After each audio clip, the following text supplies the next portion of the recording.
नमस्कार, मैं doctor Vinod Kumar Agrawal, retired from KGMU Lucknow से हूँ और मैं प्रत्येक वर्ष 3 दिसंबर को विश्व विकलांग दिवस मनाता रहा हूँ। उसमें अनिशेष कश्यप जी से मुलाकात हुई। ये 10 साल का बच्चा है, लेकिन ये 3 साल की एज पे हमारे यहाँ लिम सेंटर में सबसे पहले पेंटिंग में पार्टिसिपेट किया, उसके बाद डांसिंग में। तो आइए जानते हैं इनके माँ बाप से कि भाई आखिर ये बच्चा चल नहीं पाते हैं लेकिन फिर भी इतना अच्छा डांस ये करते हैं। इनके जीवनी के बारे में सुनते हैं इन्हीं के पिताजी से और मम्मी से, फिर हम अनिशेष जी से भी पूछेंगे। तो सर, दीपक जी आप पिताजी हैं जी, तो इनके बारे में थोड़ा ब्रीफ करिए। जब ये पैदा हुए तो आपको कैसे जानकारी हुई कि बच्चा मेरा हैंडीकैप है या इस तरह की प्रॉब्लम में है, क्या आपने सुना? जी, जब ये पैदा हुए तो हम लोग को मालूम ही नहीं चला कि ऐसे हैं। इनका पैर फंसा हुआ है पेट में या जो भी, तो डॉक्टर ने भी मुझे ठीक से नहीं बताया कि सही है या नहीं है। जब ये पैदा हुए तो उनके पैर देखा गया ऐसे हैं और लैट्रिन का रास्ता भी ब्लॉक है, बंद है। उसको फिर पैदा होते ही इनके 3 ऑपरेशन हुए।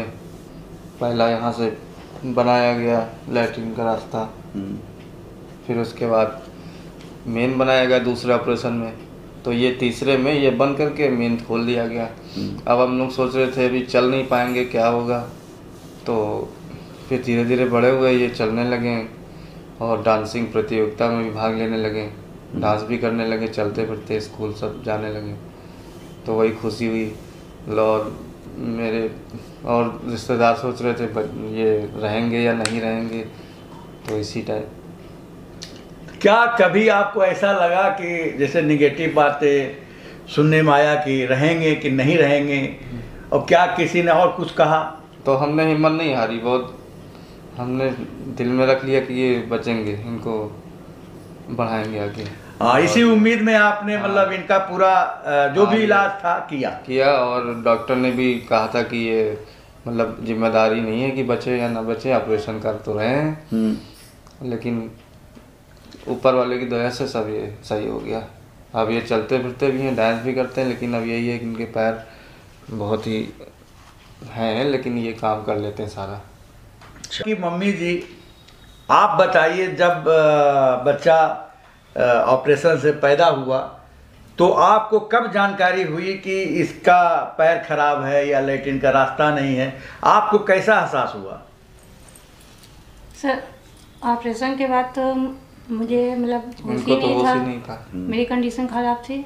हमने अपने घर, जब मुझे होश आया तो अपने घर वालों से पूछा भी, मम्मी से पूछा, हमारी भी मम्मी थी, उनसे भी पूछा कि मतलब क्या हुआ। तो इतना हमको सिर्फ बताया गया था उस वक्त कि बेटा हुआ है, पर मुझे ये एहसास नहीं, खुशी का एहसास नहीं हो रहा था इन लोगों के चेहरे को देख के कि मुझे बेटा हुआ है। तो मैंने मम्मी लोगों से पूछा भी कि अगर आपको मतलब पोता हुआ है, आपके नाती हुआ है, तो खुश क्यों नहीं है? पर यह बात मुझे नहीं बताई गई थी। फिर हमने, हमारे ही रिलेशन में एक लोग आए थे, तो मम्मी लोग को हमने बातें करते सुन लिया था कि एक लोग ये बोले थे कि भगवान ने पहला फूल दिया उसमें भी दाग लग गया। तब हमने मम्मी से जोर मार दिया और हमने पूछा कि क्या वजह है जो हमको नहीं बताया जा रहा और हमको मेरा बच्चा नहीं दिखाया जा रहा है। तब मम्मी ने बताया कि मतलब कि हुआ बेटा ही है, पर उसको ऐसी ऐसी दिक्कत है और वो ICU में NICU में है। फिर 4-5 दिन के बाद हमें अपने बेटे से मिलाया गया। तब मुझे पता चला कि ना तो उसके लैट्रिन का रास्ता है और ना ही उसके पैर सही हैं। और उस वक्त उसका पहला ऑपरेशन हो भी चुका था, क्योंकि जिस दिन ऑपरेशन हुआ है, मतलब ऑपरेशन से ये हुए हैं, उसके दूसरे दिन ही इनके लैट्रिन की रास्ता बनाई गई। और हमें इस बात तक पता भी नहीं था तब तक कि मेरे बेटे में ये खराबी है।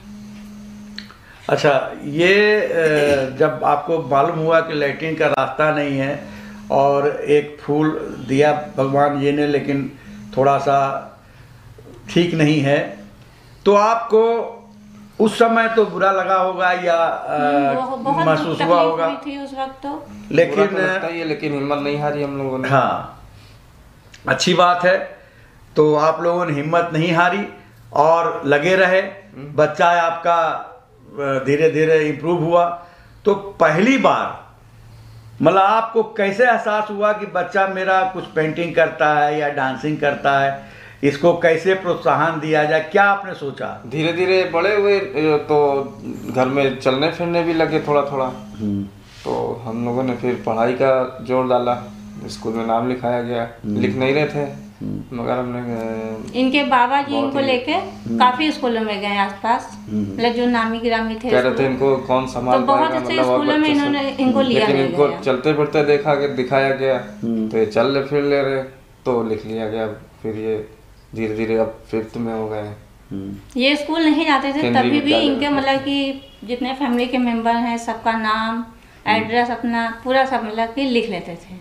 फिर ये धीरे धीरे आगे बढ़े और 5th में पहुंचे, ट्रॉफियां जीती। अच्छा, ये ट्रॉफियां इन्होंने जीती है? हाँ ये इन्होंने डांसिंग और ये 4 है इनके स्कूल में अपनी पढ़ाई से संबंधित पढ़ाई का है। और ये इन्होंने विश्व पर्यावरण दिवस पे जीता है।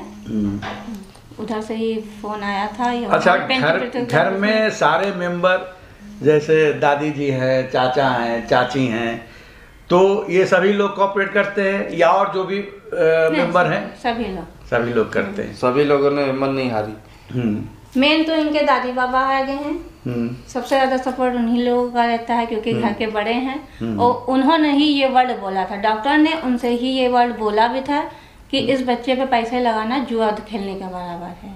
अच्छा। पर इनके खाए बाबा जी ने कहा कि हम वो जुआ खेलने के लिए तैयार हैं और पैसा हम लगाएंगे, भले भगवान उसका फल दें या ना दें। खैर भगवान ने सुना और ये आज हम लोगों के सामने है।